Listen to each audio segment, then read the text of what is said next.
और जिस भाषा में बात कर रहे हैं, कभी कह रहे हैं कि एटम बम गिरेगा, तो हमें तो लगता है कि ये गवर्नर पद की जो गरिमा है, संविधान में जो गवर्नर के लिए भूमिका तय है, उसके अनुरूप नहीं है। तो हम लोगों ने तो सोचा है कि हम द्रौपदी मुर्मू जी के पास लिखेंगे कि भाई झारखंड के इस गवर्नर को यहाँ से हटाया जाए। कल झारखंड राज्य में जो ग्रामीण मजदूरों का हमारा संगठन है, झारखंड मजदूर सभा, उसका प्रदेश का सम्मेलन है। और फिर 14-15 तारीख को बंगाल के चंदन नगर शहर में राष्ट्रीय सम्मेलन है खेत और ग्रामीण मजदूरों का।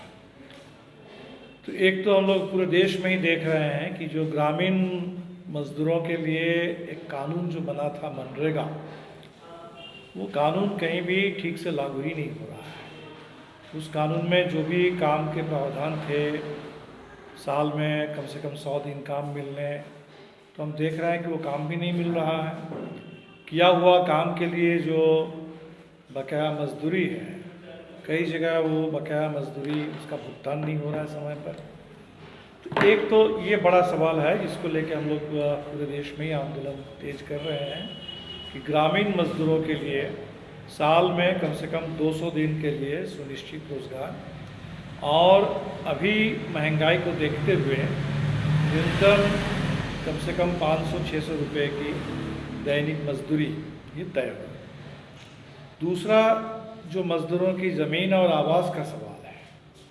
अब जैसे झारखंड में आप देख लें कि बीच में ड्रोन सर्वे का मामला चल रहा था, उस पर तो सरकार ने एक रोक लगाई है, लेकिन लैंड बैंक के नाम पर जो भी ज़मीन है आदिवासियों के पास, ग्रामीण गरीबों के पास सामुदायिक ज़मीन है, वो सारी ज़मीन सरकार अपने हाथ में ले लेना चाहती है। और सरकार के हाथ में आए तो सरकार के हाथ से फिर वो अदानी अंबानी के हाथ में ज़मीन चली जाए। तो हमें लगता है कि बड़े पैमाने पर जो विस्थापन हो रहा है गरीबों का, ये भी बहुत बड़ा सवाल है। और इन सवालों को लेकर के जैसे आज किसान गोलबंद हो रहा है पूरे देश में, एमएसपी के सवाल पर, कर्जा मुक्ति के सवाल पर, तो ग्रामीण मजदूर और खेत या अन्य ग्रामीण मजदूर, उनकी भी राष्ट्रीय स्तर पर गोलबंदी ज़रूरी है। तो हम लोग इस कोशिश में लगे हैं। झारखंड में हमने देखा कि गवर्नर साहब लगातार, अब ये पूरे जो हेमंत सोरेन का सवाल था, चुनाव आयोग ने क्या सिफारिश की, अभी भी इसको रहस्य बनाए हुए हैं। और जिस भाषा में बात कर रहे हैं, कभी कह रहे हैं कि एटम बम गिरेगा, तो हमें तो लगता है कि ये गवर्नर पद की जो गरिमा है, संविधान में जो गवर्नर के लिए भूमिका तय है, उसके अनुरूप नहीं है।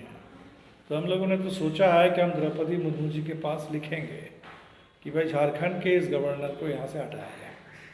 द्रौपदी मुर्मू आज राष्ट्रपति है देश में, प्रेसिडेंट होने के साथ साथ झारखंड में गवर्नर रहने का अनुभव भी उनको प्राप्त है।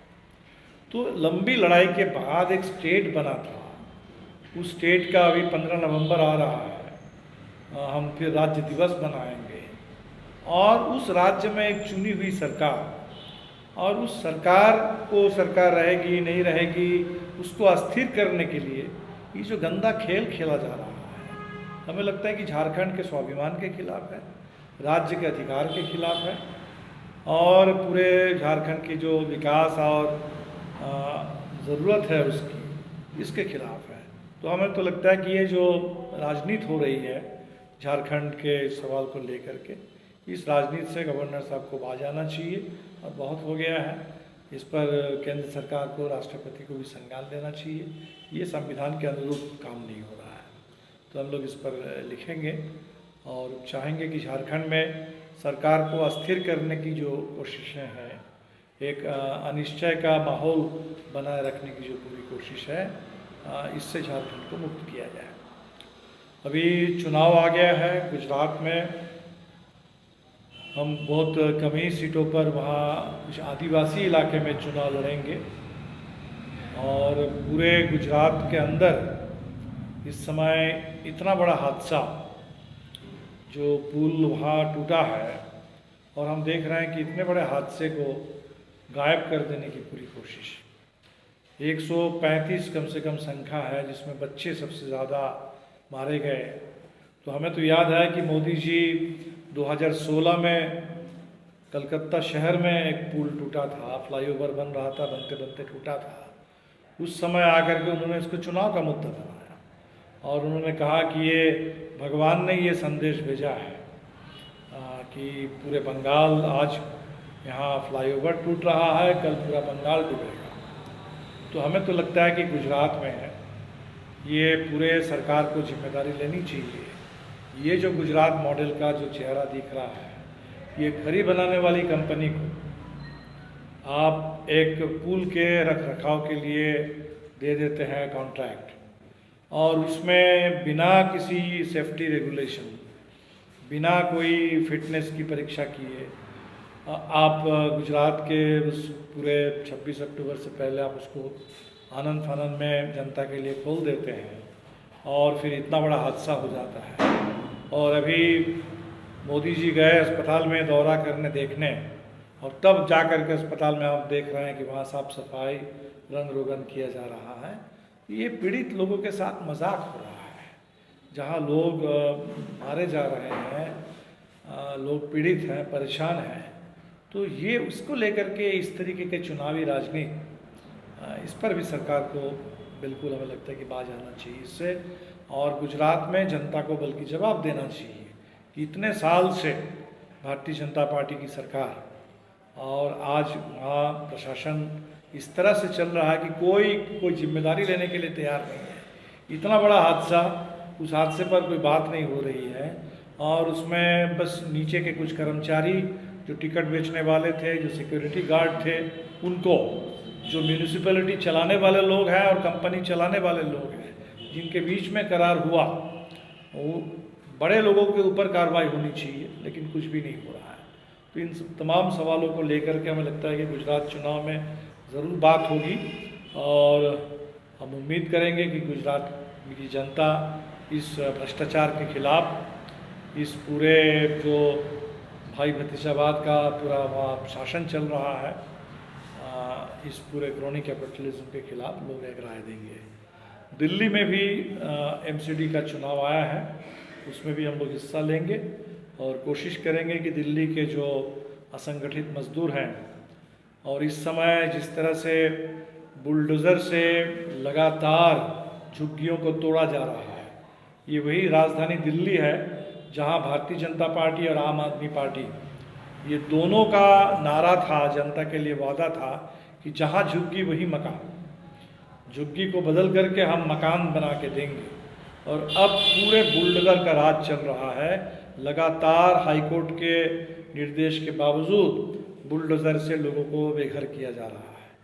तो ये मुद्दे हैं जो दिल्ली के चुनाव में भी ये मुद्दे सामने आने चाहिए, और हम कोशिश करेंगे कि जनता के मुद्दे चुनाव में मुद्दे बने। तो अभी तो मोटे तौर पर यही कुछ बातें हैं, और अगर आप लोग कुछ और जानना चाहेंगे। ये जो चल रहा है राज्य में इनकम छापा तो ठीक है, छापा जहाँ भी हो रहा है तो उस पर ठीक है, उस पर देखा जाएगा। कोई अगर कोई ठोस सबूत हो, कोई बात हो तो पता चलेगा। लेकिन ये तो आम हम लोग देख रहे हैं कि जो भी एजेंसीज़ हैं, ये जो छापा भी मार रहे हैं, वो बहुत सिलेक्टिव है। एक भी किसी बीजेपी शासित राज्य में या किसी बीजेपी सांसद नेता के खिलाफ कहीं कोई, ना तो इनकम टैक्स, ना ईडी, ना सीबीआई, कोई छापा नहीं दिखता। मध्य प्रदेश में इतना बड़ा मिड डे मील का घोटाला सामने आया, जिसके आगे लालू जी का चारा घोटाला बिल्कुल फेल कर जाता है। तो इतने बड़े घोटाले के बाद वहाँ कोई बात नहीं होती है। तो हमें लगता है कि ये ज़रूर है कि भ्रष्टाचार के खिलाफ देश में कार्रवाई हो, पारदर्शिता हो, टैक्स के सवाल पर, हर सवाल पर। लेकिन इसको लेकर के जो एक तरीके से पिक एंड चूज़ का मामला चल रहा है, सिलेक्ट ढंग से इसका इस्तेमाल किया जा रहा है, ये इस्तेमाल